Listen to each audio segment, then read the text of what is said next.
Introduction.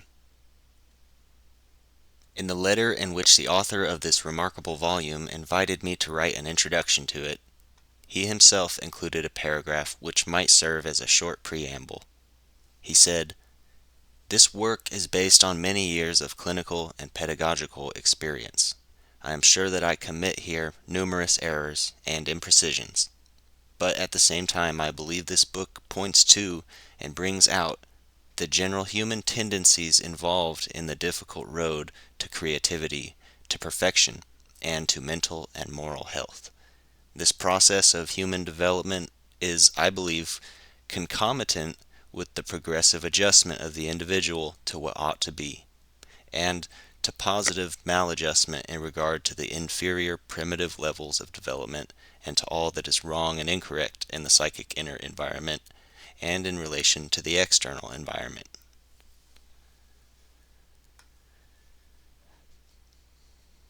At once, it will be apparent from these few sentences that Dr. Kazimierz Dąbrowski is no ordinary psychiatrist. Although educated as a physician, he has developed a conception of man and his existential vagaries which radically transcends the physical and biological realms. And although later trained in Freudian psychoanalysis, he has a point of view which, instead of denigrating morality and idealism, puts them in a place of supreme importance. Dr. Dąbrowski has certainly been a pioneer in the development of the kind of psychiatry that is set forth in this book, and he deserves great credit for his originality and courage. But at the same time, there is nothing singular or eccentric about his particular orientation. It is, in fact, part and parcel of a widespread and growing perspective in clinical psychology and psychiatry, which can only be described as revolutionary. Although Henry Stack Sullivan and certain other Neo-Freudians may be said to have paved the way for this line of development, its most vigorous and clearest contemporary formulations are to be found in the work of Dąbrowski and other writers such as William Glasser, William Maynard, Sidney Girard, and Perry London. Here there is a shift in emphasis from biology to sociology, from illness to ignorance, from the organic to the interpersonal, and from the treatment model of general medicine to the teacher-pupil or educational paradigm.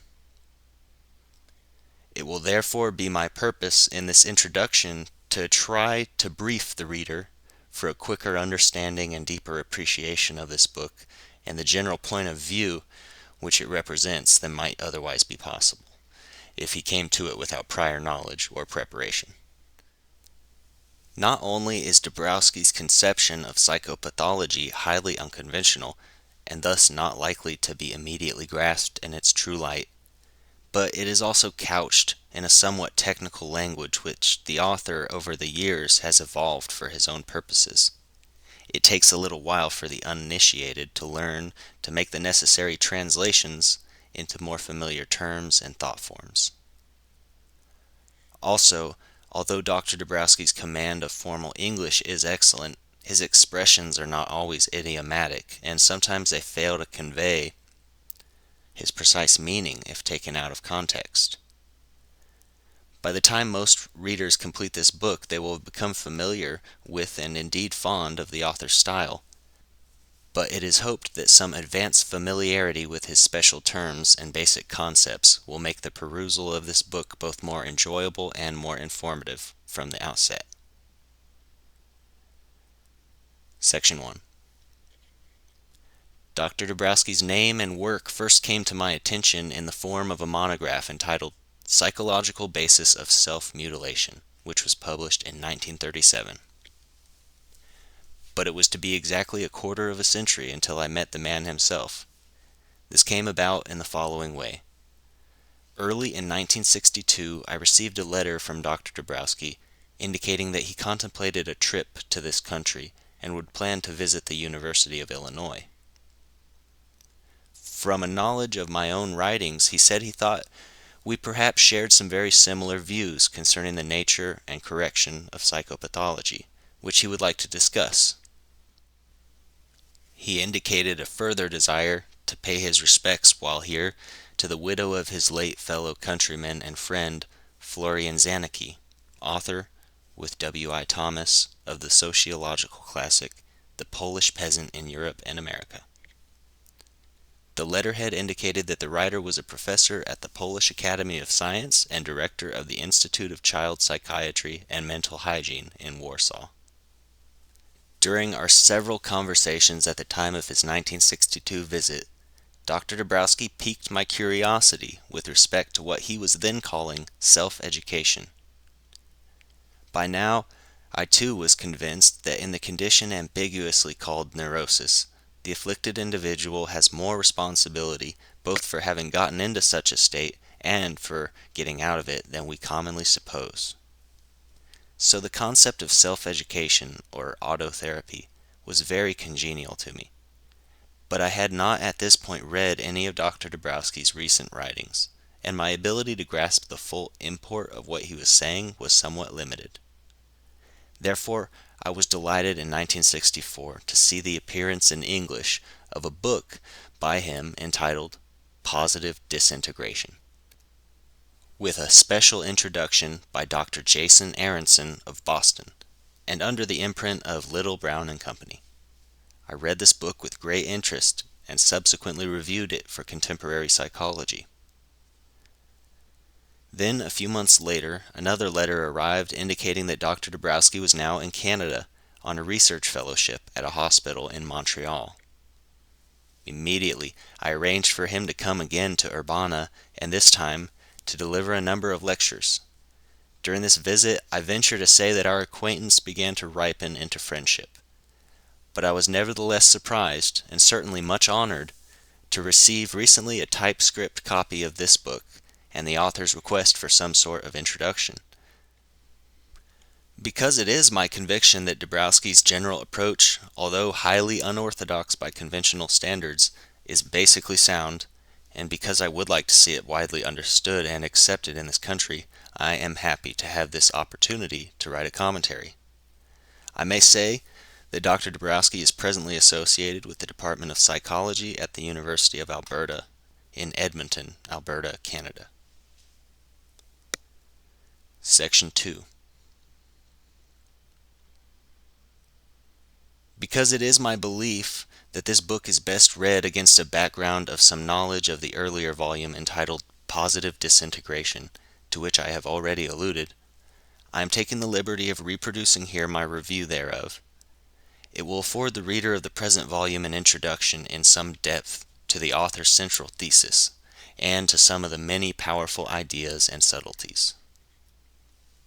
Quote, in contrast to integration, which means a process of unification of oneself, disintegration means the loosening of structures, the dispersion and breaking up of psychic forces. The term disintegration is used to refer to a broad range of processes, from emotional disharmony to the complete fragmentation of the personality structure, all of which are usually regarded as negative. The author, however, has a different point of view. He feels that disintegration is a generally positive developmental process. Its only negative aspect is marginal, a small part of the total phenomenon, and hence relatively unimportant in the evolution or development of personality. Thus does Dąbrowski set forth in general terms his seemingly paradoxical conception of positive disintegration and its role in personality disturbance and growth. More specifically, he says, quote, in relating disintegration to the field of disorder and mental disease, the author feels that the functional mental disorders are in many cases positive phenomena. That is, they contribute to personality, to social, and very often to biological development. The present prevalent view that all mental disturbances are pathological is based on too exclusive a concern of many psychiatrists with psychopathological phenomena, and an automatic transfer of this to all patients with whom they have contact. And later, Dąbrowski states his hypothesis even more baldly, when he says, quote, The recovery of numerous mental patients results in not only their return to their previous state of health, but also the attainment of a higher level of mental functioning. Patients often manifest a development of their creative capacities even during the climax of their illness. Although this author does not always succeed in avoiding medical language, his concepts are not basically disease-centered. For example, he says, quote, "The theory of positive disintegration places a new orientation on the interpretation of nervousness, anxiety, neurosis, hysteria, psychasthenia, depression, mania, paranoia, and schizophrenia." And elsewhere, in speaking of a particular patient's disturbance, he says, quote, "It indicated deep dissatisfaction with his internal and external milieu, and a tendency with very high emotional tension to resolve this on a higher level of synthesis." His symptoms could be diagnosed as mixed depression and anxiety neurosis, or perhaps borderline schizophrenia, but such a label is merely psychiatric etiquette. Dr. Jason Aronson, in his very useful introduction, says even more explicitly, quote, "Like Thomas Saz, author of Myths of Mental Illness, Dąbrowski rejects the medical model of illness for psychiatric disorder." Not only does he reject, at least in a general way, the medical model, but he is also anti-Freudian. Although originally trained in Vienna under Wilhelm Stekel in psychoanalysis, and quite restrained in his direct criticism thereof, Dąbrowski takes a position which can only be described as antithetical. Freud saw neurosis as caused by a superego which is making unrealistic and too severe moral demands on the individual. Conventional morality, Freud asserted, demands more sacrifices than it is worth, and therapy, in this frame of reference, consists of trying to get the patient to choose some intermediate course. On a scale of socialization or moral development, mental health for Dąbrowski does not lie in the middle but at the high end. Unlike Freud, he holds that normality, or therapy, consists of one's rising to the demands and challenges of conscience and the ideal community life it reflects, not in ignoring and trying to belittle them. Dąbrowski thus takes very seriously the possibility that in so-called neurosis, identity crisis is a much better term, we are dealing with real guilt, which has been kept carefully hidden rather than with mere guilt feelings. The following statements typify Dąbrowski's position in this regard. Quote, "Guilt has a tendency to transform itself into a feeling of responsibility, which embraces the immediate environment and even all society. As has been mentioned, it seeks punishment and expiation. These latter factors play a major role in relieving the feeling and in beginning the ascent of the individual to higher levels of development. An appraisal of the mental health of an individual must therefore be based on the findings of progressive development in the direction of exemplary values. Mental health is accompanied by some degree of ability to transform one's psychological type in the direction of attaining one's ideal. The transformation of psychological type, the deepening and broadening of personality, is directly related to the symptoms of positive disintegration." And what more specifically are symptoms of positive disintegration? They are, quote, "feelings of guilt, of shame, of inferiority or superiority, of the object-subject process, obsessive introspection and self-criticism, of the third factor, self-system, and of so-called psychopathological symptoms." Quote, "An attitude of dissatisfaction with oneself and a sense of shame, guilt, and inferiority."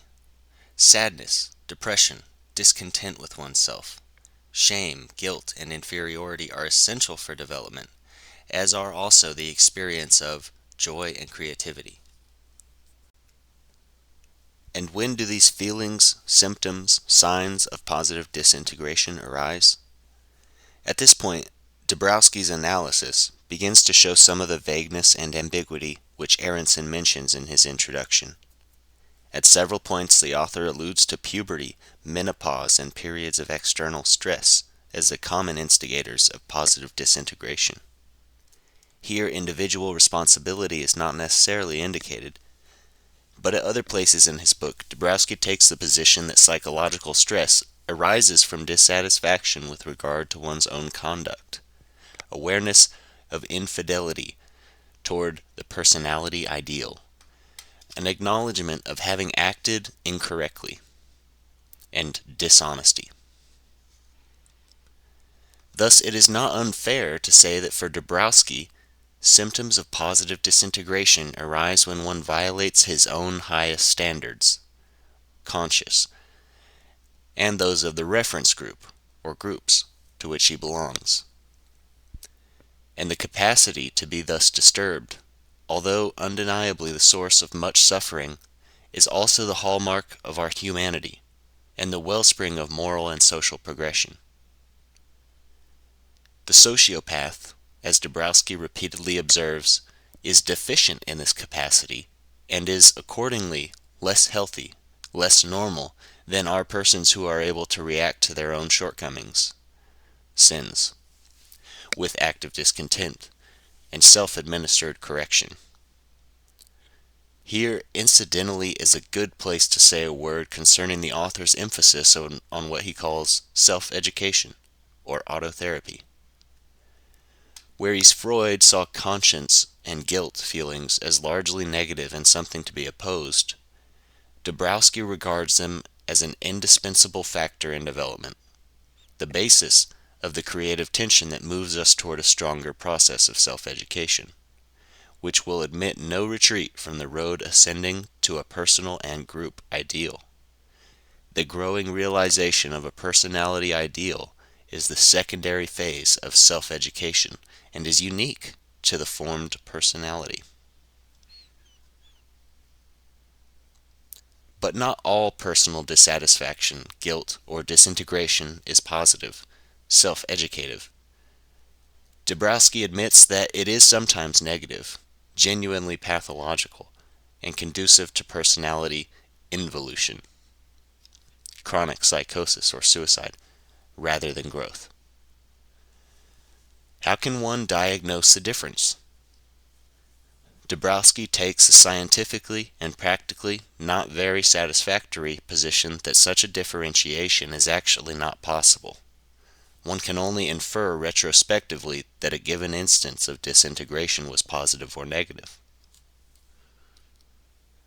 Quote, "From the point of view of the theory of positive disintegration, we can make a diagnosis of mental disease only on the basis of a multidimensional diagnosis of the nature of the disintegration. The diagnosis may eventually be validated by observation of the eventual outcome. Even when suspecting psychosis, the psychiatrist must refrain from judging the case to be pathological disintegration until the end of the process. The so-called psychopathological symptoms, delusions, anxiety, phobias, depression, feelings of strangeness to oneself, emotional overexcitability, etc., should not be generally or superficially classified as symptoms of mental disorder and disease, since the further development of individuals manifesting them will often prove their positive role in development." It thus becomes apparent that Dąbrowski would be happy if he could avoid all reference to disease in the psychiatric context. But it is also clear that he does not entirely succeed in this regard. The difficulty, I submit, arises from a too global interpretation of the concept of symptom. Two orders of phenomena are involved here, not one. The first comprises reactions of a purely emotional nature: guilt, depression, inferiority feelings, etc. The second has to do with the behavior a person manifests as a means of resolving these affects.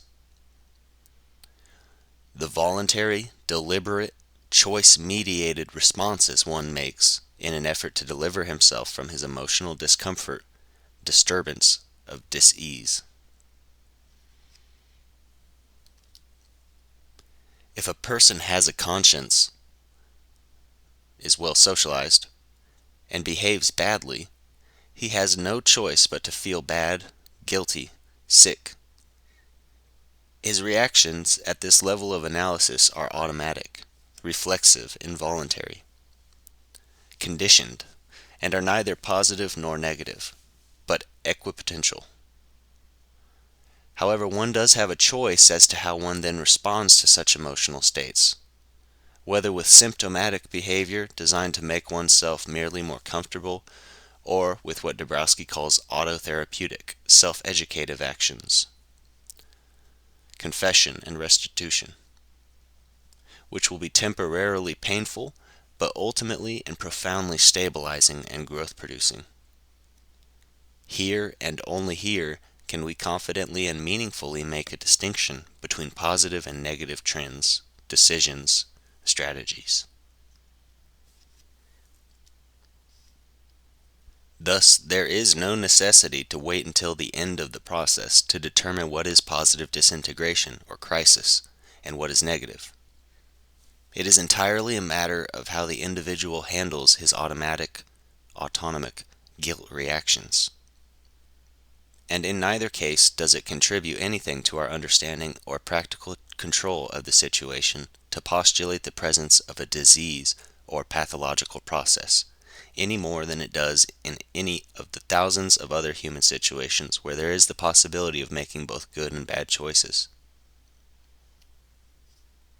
Having in this way gotten the problem safely out of the realm of disease and into the area of decision theory, we can now take the further useful step of specifying with considerable precision the conditions under which one is likely to make good, wise, versus bad, impulsive, foolish decisions.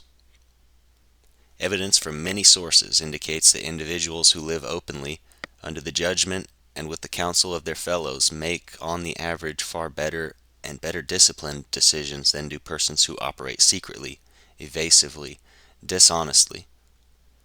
If we are committed to the practice of hiding certain of our actions and thus avoiding the consequences they would have if known, we are inevitably weak in the face of temptation, in that now impulse is easily dominant over prudential concerns.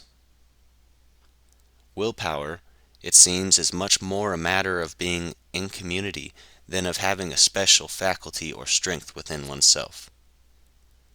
Hence the great virtue and effectiveness of group therapy. It provides the occasion for a return to community and recovery of order, stability, realism, and joy in one's life. But what if the community, group, society itself is wrong? Isn't it then folly to submit to its values and discipline? This is not the place to explore this issue exhaustively. Suffice it to say that groups can indeed be in error, and certainly one of the worst errors a group can make is to assume or teach that secrecy, isolation, independence on the part of individuals is a good thing. Today our society is commonly called sick, and much attention is being given to community mental health, on the assumption that our way of life is still too demanding, strict, rigid, moralistic. This, in my judgment, is not our problem at all.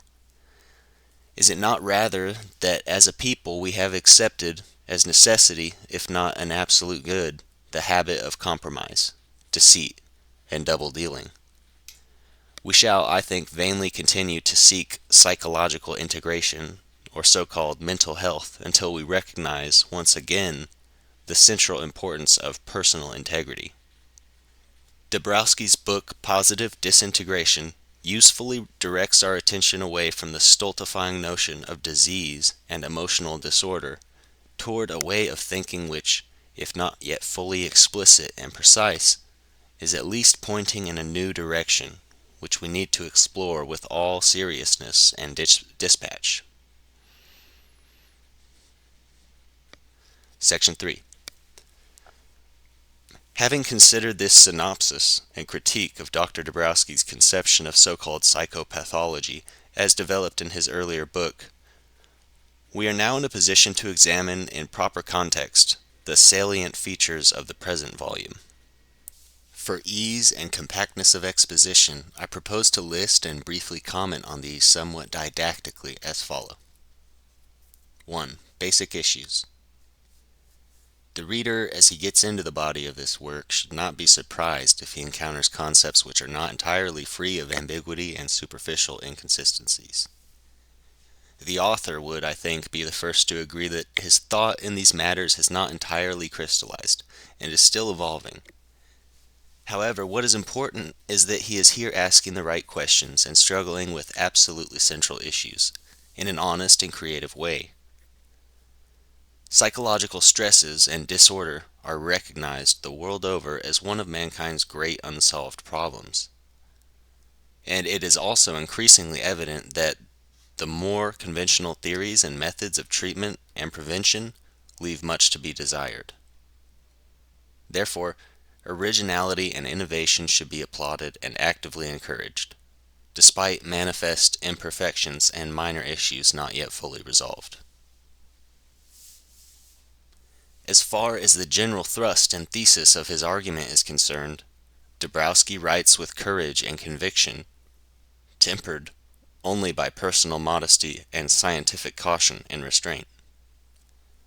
Although he does not often use the term, it is clear that Dąbrowski is centrally concerned with what is commonly called human socialization. Here are some pertinent quotations from the text that follows. Quote, "The appearance of the feeling that one is committing a sin phase, foreshadows the turning point in the moral development of man. This is a period during which one passes from a full instinctive integration to a gradual multi-level disintegration, feeling of guilt, shame, responsibility. The pain and suffering of a child, his failures, his experiences of shame, and his feelings of inferiority or guilt are the fundamental dynamisms that reshape his primitive structure. They are positive dynamisms if, at the same time, they are offset by pleasant experiences, joy, satisfaction, ambitions, the feeling of superiority, the feeling of having fulfilled one's duty well, the experience of praise, and the like. This alternate action of unpleasant and pleasant stimuli is indispensable for the gradual awakening of the inner milieu. Skillfully controlled exposure of the child to the difficulties in the environment of his peers is one of the important sources of refashioning the child's attitude, for his equals are considerably more direct in behavior, and often considerably more objective than older people, even parents. The environment of peers becomes therefore an environment creating conditions for reshaping the egocentric, egoistic, imperious, and other attitudes.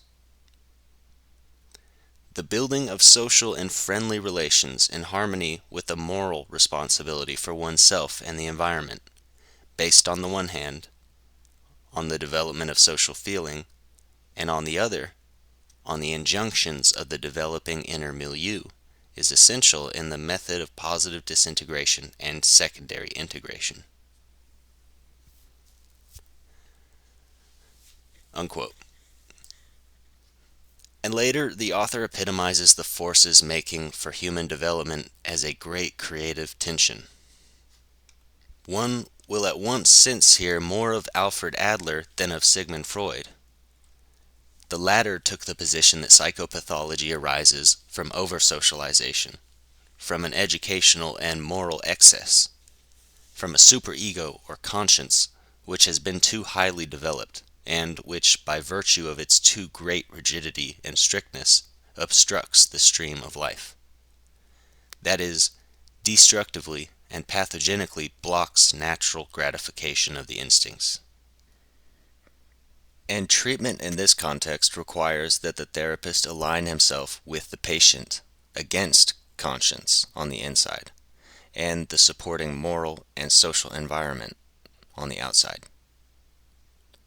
Dąbrowski, like Adler and an increasing number of contemporary writers, takes the point of view that much of what is perceived as psychopathology is really just growing pains, and thus healthy, normal, and inevitable. And when there is an arrest or reversal in this process of personal maturation, therapy, if properly conceived and directed, is not subtractive, but positive, additive, educative, in the sense that it involves helping the individual to continue to grow up, to advance in socialization and personal integrity, rather than to reduce, undo, or scale it back. Therefore, the aims of therapy, a term incidentally which Dąbrowski rarely uses, are fully congruent with those of education and not opposed as in the conventional psychoanalytic frame of reference. Thus, if Dąbrowski and others who are today taking a similar position are right in this contention, what they are calling for is indeed revolutionary and warrants our very thoughtful and urgent consideration. 2. Three-factor framework. One example of inconsistency which is more apparent than real arises from the fact that in this book, the author seems repeatedly to shift his basic emphasis. Much of the time he stresses personal responsibility and the possibility of self-education and re-education. But then he will write at length about hereditary determinants of personality structure and function, or about important environmental influences. The key to understanding this seeming inconsistency is the fact that the author has a three-factor conception of personality, and what he calls the third factor, or the capacity for self-determination. Henry Stack Sullivan often spoke of the self-system, is only one of the three basic parameters or determinants, but one which Dąbrowski very correctly feels has been badly neglected in the recent past. On this score, he says, quote, "Self-education is the highest possible process of a psychological and moral character. It begins at the time when the individual undergoes changes which permit him to make himself partially independent of biological factors and of the influence of the social environment. At this stage, a process thus far not explained by psychology takes place, as a consequence of which the individual becomes the resultant not only of inheritance, of factors acting in the womb of a mother, and of his biological and social environment, but also of one more, ever more powerful factor, namely that of defining oneself and of acting upon oneself, the so-called third factor." Unquote. Thus, what may at first appear to be inconsistency turns out to be comprehensiveness, a well-rounded rather than one-sided understanding of and approach to human personality and its determinants. 3. Some essential definitions. At this point, I think it will be useful to look at certain of the special terms which Dąbrowski employs and make sure that their meanings are fully explicit. Throughout this work, the reader will find reference to primary and secondary integration. These expressions correspond rather closely in their meanings to what Freud, in his 1911 paper entitled "Formulations Regarding Two Principles in Mental Functioning," called the pleasure principle and the reality principle. For Dąbrowski, primary integration is a lifestyle that is instinct-dominated, pleasure-oriented, primitive. And secondary integration means a higher, more mature personality structure. Thus, primary and secondary, as here used, have nothing to do with importance or desirability. They have a purely temporal reference, implying what comes first and what comes second, but not secondarily. The reader may also at first be puzzled by Dąbrowski's use of the terms unilevel and multilevel disintegration. First, it should be noted that As this author commonly uses the term, disintegration means what is often implied by the term conflict. Thus, unilevel primary conflict would be conflict between two or more instinctual drives or impulses. Unilevel secondary conflict would be conflict between higher socialized moral considerations. And multi-level conflict, or disintegration, is conflict between levels, lower and higher. Multi-level conflict occurs first of all externally, between the child and his parents and other socializers, and then internally, between ego and superego, or conscience. As previously noted, therapy for Freud involved an attempt to get the superego and parents to soften their demands, modify their expectations. Dąbrowski, on the contrary, feels that the problem is not usually one of too high expectation, but of helping the individual move toward greater maturity and responsibility, toward learning to meet obligations rather than abrogating them. This is a considerable part of what Dąbrowski has in mind when he refers to the hierarchical psychological structure. When one stops to think of it, one sees that much of what presently passes for therapy or treatment, psychological or otherwise, involves an attempt to lessen, arbitrarily and artificially, the pain of multi-level conflict. This is what sedation, as well as intoxication, is designed to do temporarily. It is probably a big part of the effectiveness of electroconvulsive shock therapy, which acts more protractedly. And it is what is more or less permanently accomplished by brain surgery, which involves an assault on the frontal lobes, where foresight and other higher mental functions are lodged. Also, this is what is attempted functionally in psychoanalysis, by, quote, reducing the demands of the superego. Dąbrowski's position is that the higher side of a man is essential and cannot be repudiated except at enormous cost.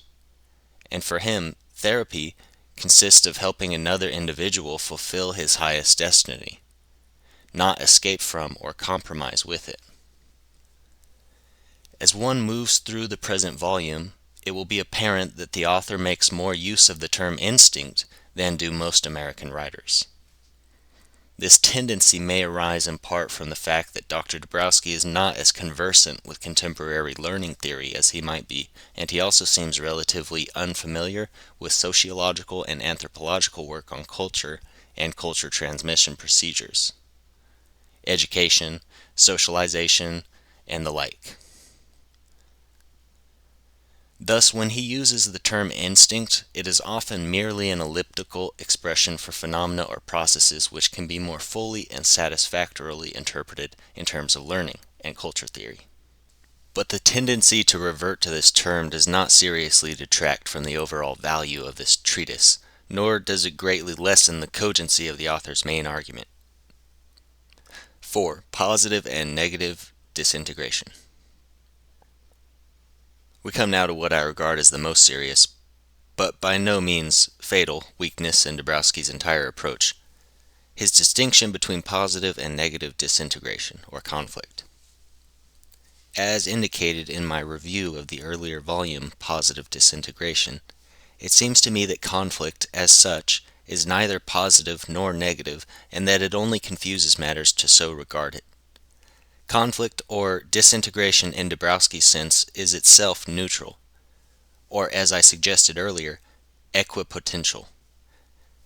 The positivity or negativity, goodness or badness, normality or morbidity, lies rather, it would seem, in the nature of the response made thereto, the manner in which the conflict is resolved.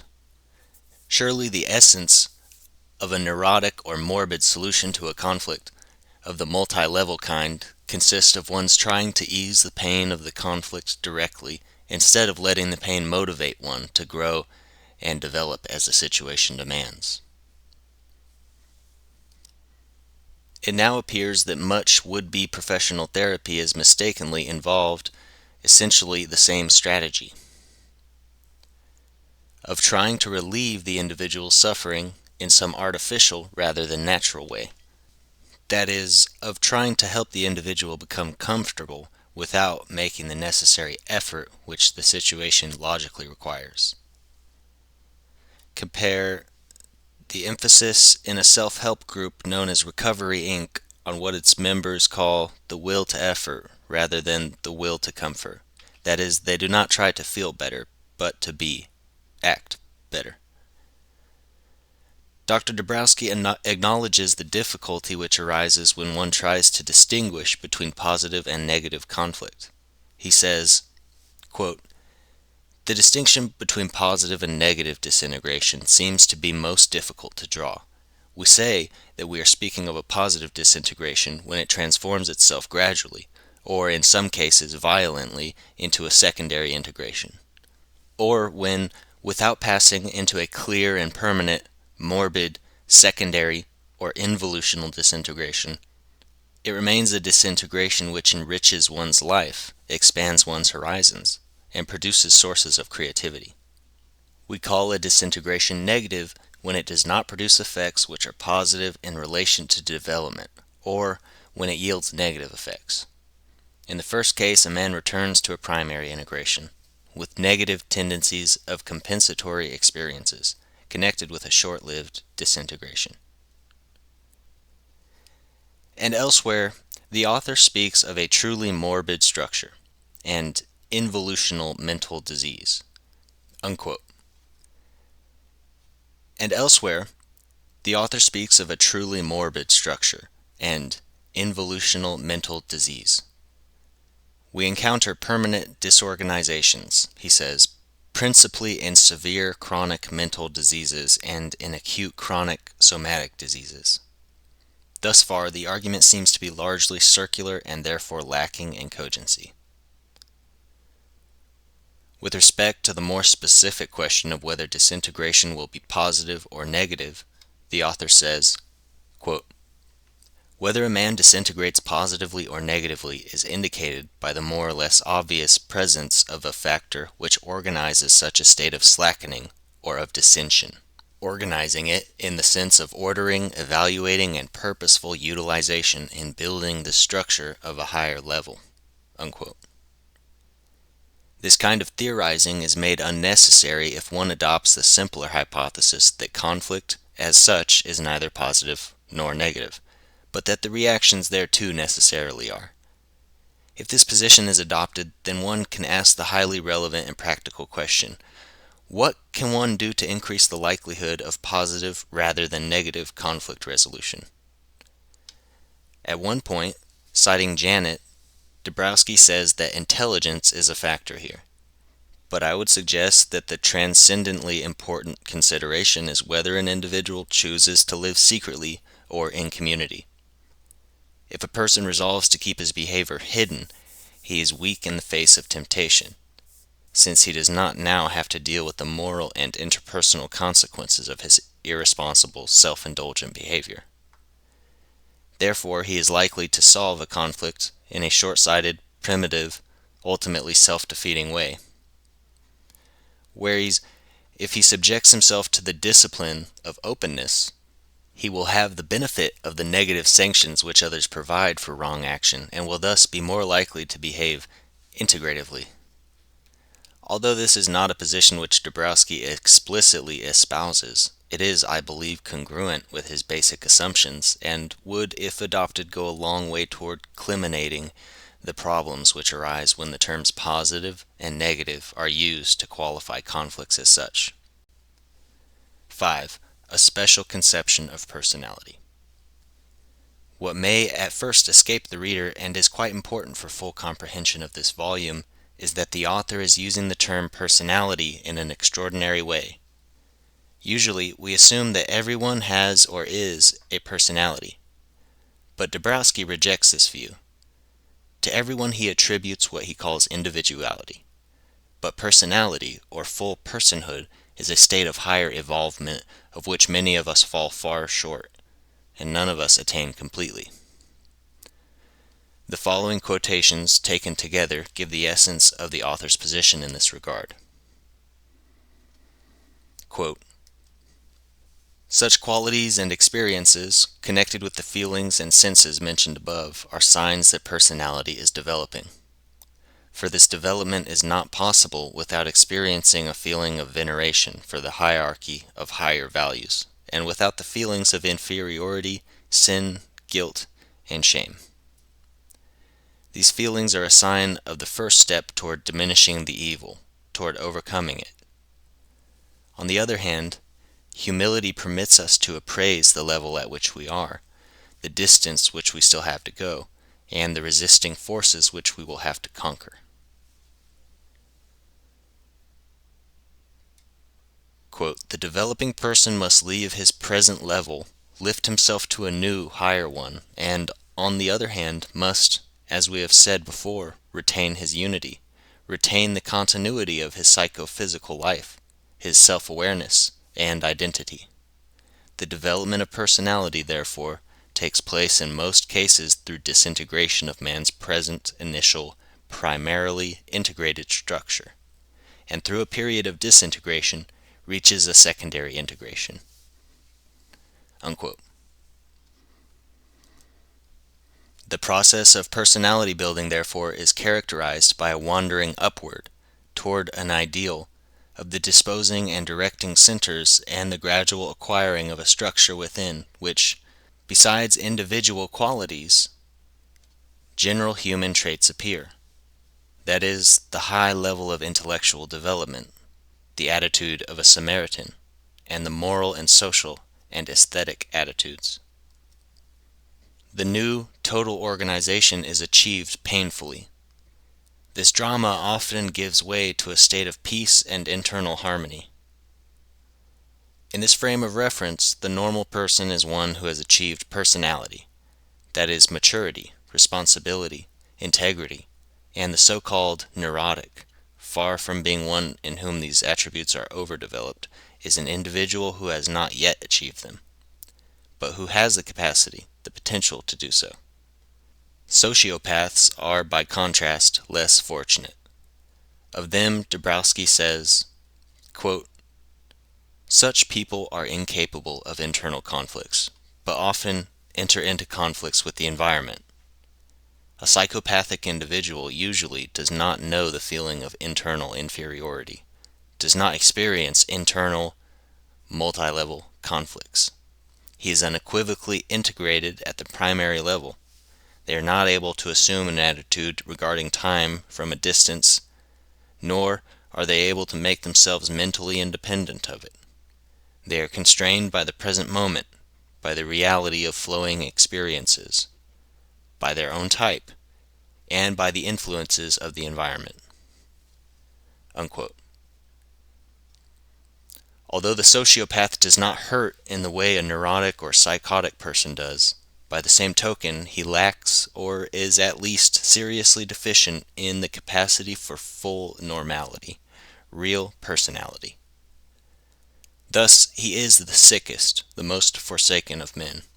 And it is a great misfortune on the assumption that neurotic individuals are over-socialized rather than under-socialized, that many of them have been pushed toward sociopathy, rather than toward genuine normality by misconceived forms of therapy.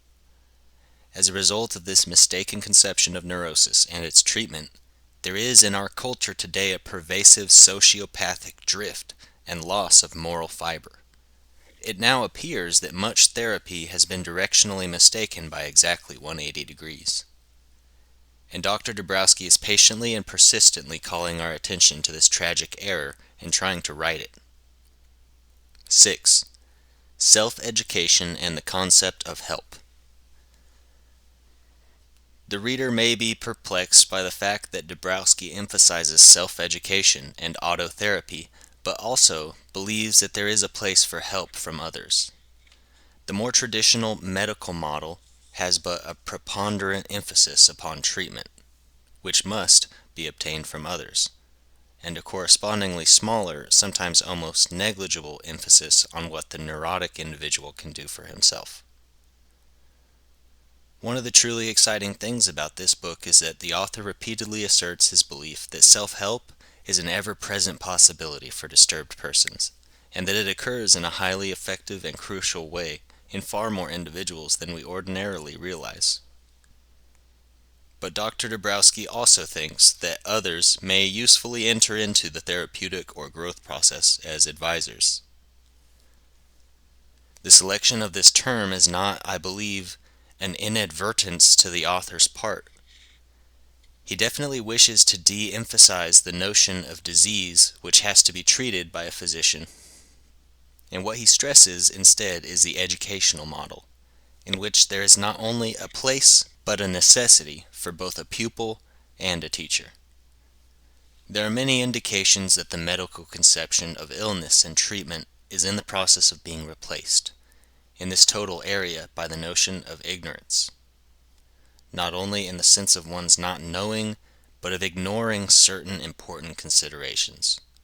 That is, ignorance of education, counsel, and advice from others. But there is still the apparent inconsistency between the notion of self-education and education by others. If one can and should educate himself, why does he need outside help at all? I believe Dąbrowski fully recognizes and satisfactorily resolves this paradox. He is certainly well aware that in the beginning, that is, in the parent-child relationship, education is other rather than self-directed. And he is also aware that in the strictest sense of the term, education never becomes self-directed. So-called self-education really involves a division of the personality into two parts, the subject-object relationship, Dąbrowski calls it, one of which is teacher and the other pupil. The most obvious and most logical candidates for these two roles are what Freud called appropriately the superego and the ego. That I have represented Dąbrowski's thinking in this connection correctly can be substantiated by a number of passages, two of which follow. Quote, "Self-education is the highest possible process of a psychological and moral character. It begins at the time when the individual undergoes changes which permit him to make himself partially independent of biological factors and of the influence of the social environment. That is, at the time at which external moral authority is introjected and conscious formation takes place." Quote, "In order to educate himself, a man should, as it were, split himself into a subject and an object. That is, he should disintegrate, which I interpret to mean the development of a difference of opinion between superego and ego, as a result of which the latter learns a lesson." Unquote. Now a person, self, ego, can obviously take either of two attitudes toward this type of process. He can resent it and resist it, or he can trust, welcome, and seek it. And at this point, Dąbrowski pertinently refers to the practice of meditation. He says, quote, "This reaching out through meditation and contemplation to one's educational ideal usually contains in itself the elements of a religious attitude." Unquote.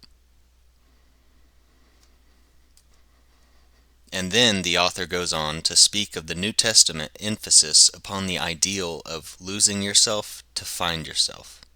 He says, quote, "We have repeatedly emphasized that the birth of personality, by which we mean a decisive turning point in one's life, is a drastic experience for an individual.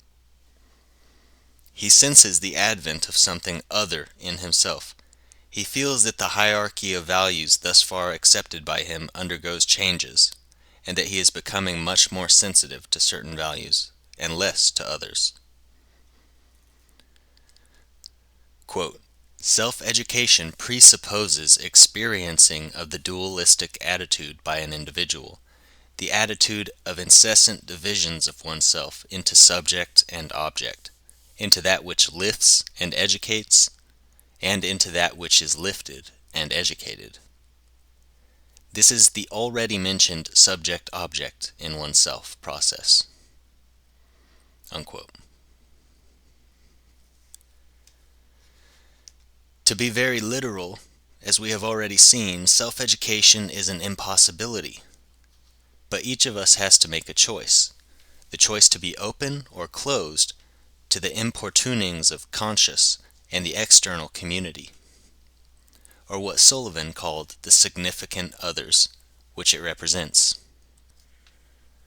A son cannot educate himself. That is his father's responsibility. But the son can and must choose either to accept or reject his father's tuition, and he must later exercise the same option with regard to the inner surrogate of the father and other authority figures, namely conscience. Even in folk wisdom, conscience is recognized as a great educator, or at least potentially so. We commonly speak of it as punishing or rewarding us, and these are the two great reinforcing agents of modern learning theory. Says Dąbrowski, quote, "It is an active conscience, as it were, of the nascent personality in its process of development, which judges what is more and what is less valuable in self-education, what is higher and what is lower, and what is or is not in accord with the personality ideal, what points to internal development and perfection, and what leads to a diminution of internal value." Quote, "As the personality develops, punishment and reward become increasingly more introverted, internal, and become ever more independent of external sanctions. More and more often, punishment takes the form of pangs of conscience." Unquote. Then the author asks the salient question: who is qualified to help in the development of personality? Here we shall make no effort to review his answer, which is sagacious and subtle.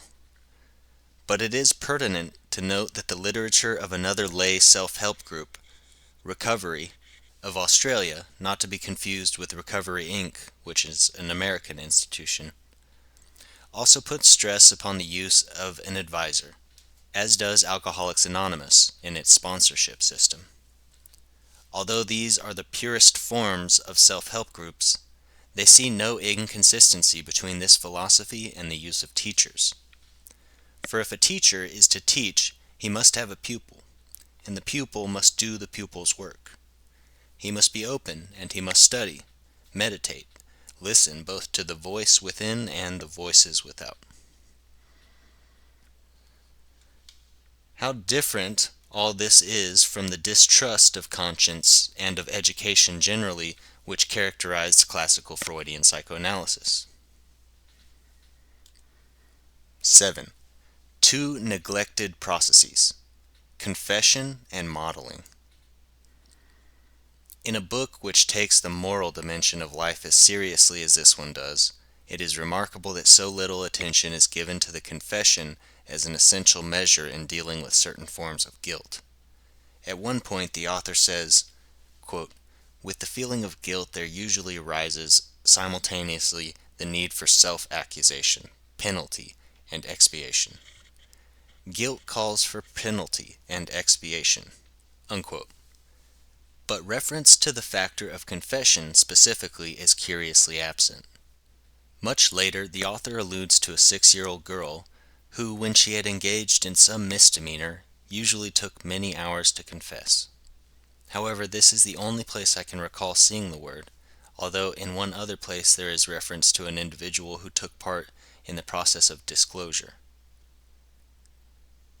By contrast, much emphasis is put upon self-examination. To what has already been quoted on this score, I would here add the following passage. Quote, "Meditation and contemplation are forms often preparing an individual for secondary integration. Meditation makes one learn internal observation, to reflect on the essence of one's spirit, on the complexity of one's psychic structure, and on the transcendental world. Contemplation is a process of bringing oneself in touch with the transcendental values, of separating from the instinctive structure, of gathering psychic and moral strength for one's internal reshaping. in contemplating a process of knowing the higher reality through love sets in." Unquote. But is it not equally important for the neurotic individual to work at being known, at giving up his secrecy and alienation and destructive privacy? Only rarely, I believe, do guilty persons deal effectively with their problems without self-revelation to the important people in their lives. Self-observation and inner listening are obviously of great value and should not be neglected, but they will not, I think, entirely take the place of self-disclosure and speaking.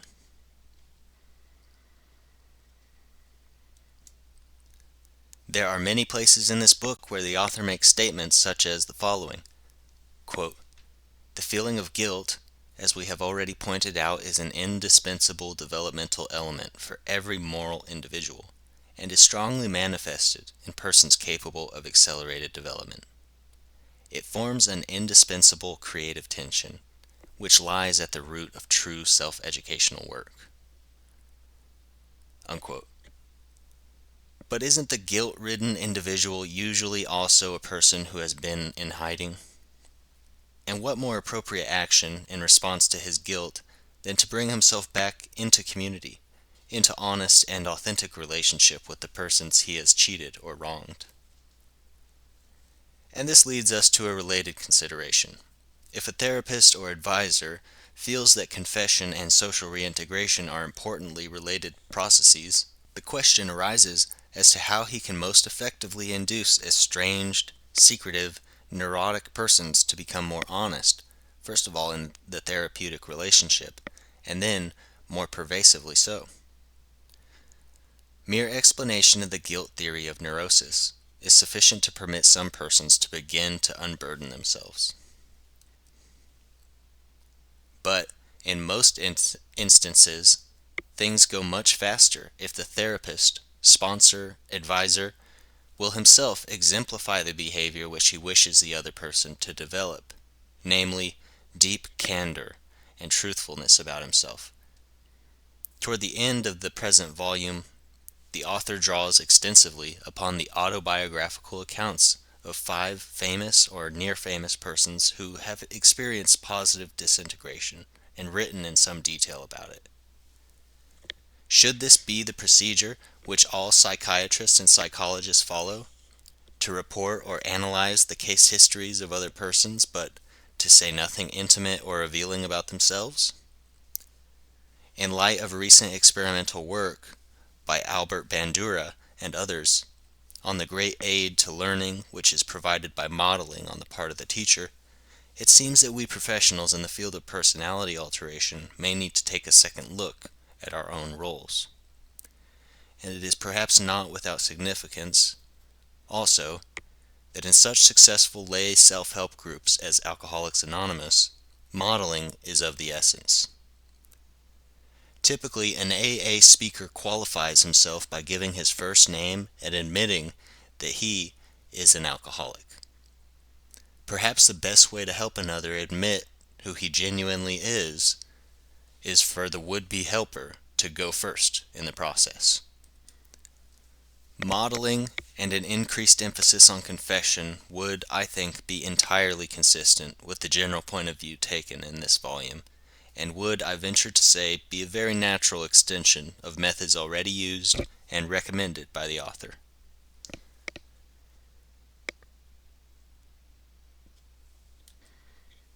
(8) Scientist as the new moralist. Not long ago, I heard a remarkable lecture at a Unitarian Universalist church, in the course of which the speaker pointed out that many liberal clergymen have today become so liberal and broad-minded that they have no strong or settled convictions about anything, and thus have nothing very substantial to say to their congregations. Whereas the dilemma of conservative ministers is that, although they may still have some beliefs, these are often couched in a language which is no longer meaningful or appealing to the 20th century men and women. And the speaker then went on to point out that, somewhat paradoxically, it is today scientists who, although they are supposed to be ethically neutral, are actually approaching the problem of morality from an empirical basis, and thus developing some confidence in what they are saying in this area, and saying it in such a way as to make it relevant and plausible to modern audiences. The author of Personality Shaping Through Positive Disintegration is, I believe, such a person. If his qualifications on this score are not already evident, perhaps the following excerpts from the book will make them so. Quote, "As we have seen, this normativeness of our approach is broadly based on empirical data. We may say that these norms are a logical necessity because of our subject matter and the method we use for its study. They serve us in everyday life, and in our study, we apply them to prominent historical personalities and to living, observed, or investigated individuals, ascertaining their place in the adopted scale." Quote, "Knowing his son's capabilities and the somewhat exceptional and original character of the boy's development, he encouraged his son to develop in himself some critical attitudes in relation to the laws of man's developmental cycle in the period of maturation, and not to submit himself to these laws uncritically." Unquote. A few months ago, my own teenage son and I were traveling together, and in a hotel one evening we happened to see a somewhat primitive revival meeting on television. There was the usual build-up of singing and high expectation, and then the evangelist himself started speaking. His topic was a familiar one, namely sin, but he approached its consequences in a new way. Not only did he allude to or threaten his audience with punishment in an afterlife, instead he made the connection between sin and personality disorder, and supported his thesis with case histories, not unlike those which a psychiatrist or psychologist might use. Here is surely the heart of the matter, that sin is sin because it is personally and socially destructive, and this is something that can be empirically studied and verified and is not dependent upon myth or revelation. The fact that scientists, with their empiricism, do not now hold themselves above considering moral problems, and that at least some ministers, with their moral concern, are willing to look at these matters pragmatically, are developments which one can only welcome, and they point, at least tentatively, to the possibility of an era in which the present conflict between science and religion will be harmoniously and creatively resolved. It has been a privilege and a challenge to read this book in manuscript and to set down here some of my thoughts concerning it. Others will, I know, also find it theoretically intriguing and practically suggestive. It will reward their careful study, and I commend it to them heartily. Orville Hobart Maurer.